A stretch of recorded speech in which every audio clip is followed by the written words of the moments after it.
आम्ही टाटाला आंदोलन करतो, आम्ही गोदरेजला आंदोलन करतो। या 2-3 दिवसामध्ये म्हणजे 5 तारखेच्या आधीच आपण एक महामेळावा आणि त्याचं मोठं आंदोलन त्या गोदरेज आणि टाटा कंपनीच्या गेटवर जाऊन घेणार आहे। माझा जीव गेला तरी चालेल, पण मी मागे हटणार नाही।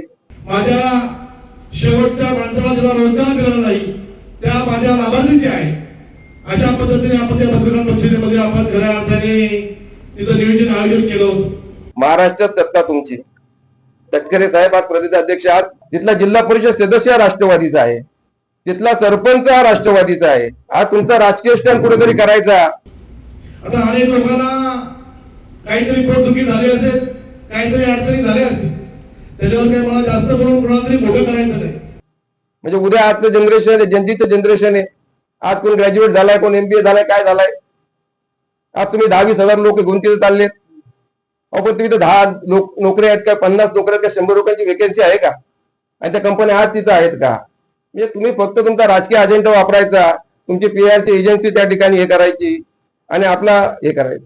आज टाटा कंपनीमध्ये 4000हून अधिक कामगार काम करतात, त्यामध्ये स्थानिक 2-2.5 कामगार आहेत। त्याच पद्धतीने गोदरेजमध्ये 3500 लोक काम करतात, त्यामध्ये 500 कामगार 400 कामगार परमनंट आहेत आणि फक्त 8 का 9 कामगार आपले स्थानिक परमनंट आहेत। म्हणजे आपले 2,500 ते 3,000 कामगार तिथं बेरोजगारच पडायला हरकत नाही। त्यांचं फक्त शोषण केलं जातं, त्यांची फक्त पिळवणूक केली जाते, त्यांना कुठल्याही प्रकारचा रोजगार नाही, त्यांना 10,000 रुपयामध्ये त्यांना तिथं नोकरी करावी लागते। अशा पद्धतीने या 2 कंपन्यांमध्ये लोकांचं पिळवणूक केली जाते, हे आपण सर्व बघतोय। आणि मग त्या टायमाला माझ्यासारखा जो कार्यकर्ता आहे, माझ्या मनात एक शंका आली का गोदरेजला कुठे भरती आहे का, टाटाला कुठली भरती आहे का, टाटा कंपनी आज कर्ज खालापूर तालुक्यात आली आहे का, गोदरेज कंपनी आज कर्ज खालापूर तालुक्यात आली आहे का? तर नाही, त्या ठिकाणी कुठली भरती नाही। जी भरती असते 50, 100, 10-20 लोक लागत असतात। टाटा सारख्या ठिकाणी संतोष बैलमारेला विचारल्याशिवाय भरतीच होत नाही। पण काही लोकांना प्रश्न आला, पहिली टाटाच का घेतली, गोदरेज का घेतली?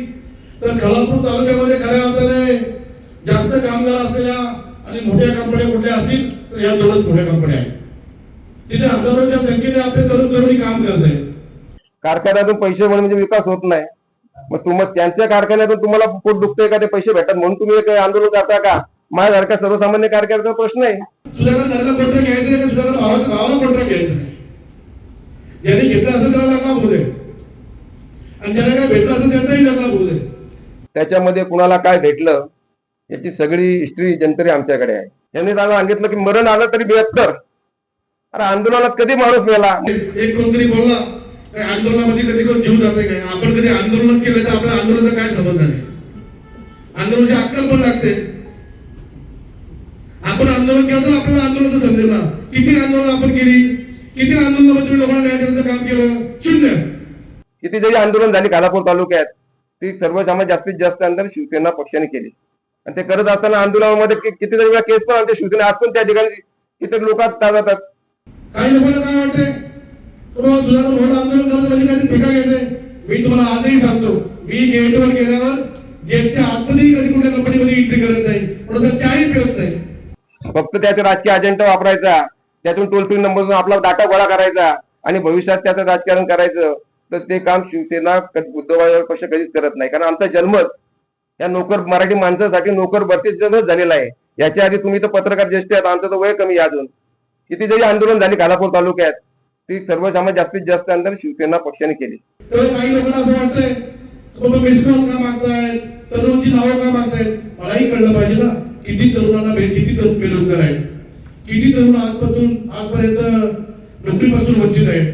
सर्व कर्जतमधून मला वाटतं कर्जतमधून 15 ते 20,000 लोक कशी आपल्याला खोबडीत जातील हे आपल्याला दाखवायचं आहे। महाराष्ट्रामधलं सर्वात मोठं आणि सर्वात अग्रेसिव्ह जे आंदोलन कुठलं होईल तर हे तुमचं आमचं कामगारांचं घेतलं आपल्याला या ठिकाणी सांगतो। तिथं भरती असेल, स्थानिकांना त्या ठिकाणी रोजगार असेल आणि तरुणांची भरती असेल, गोदरेजने टाटाने डिक्लेअर करावी। तुम्हाला आजच सांगतो सगळ्या पत्रकारांवरून, आम्ही तालुका अध्यक्षांच्या समोर तुम्हाला शब्द देतो, त्यांच्या 2 पावलं पुढे आम्ही त्या ठिकाणी येऊ। पण जर खरंच तरुण स्थानिक तरुणांची तर भरती असेल तर तालुक्यातल्या घडामोडींचे अपडेट सर्वात आधी मिळवा। कर्जत सुपरफास्ट चॅनलला सबस्क्राईब करायला विसरू नका।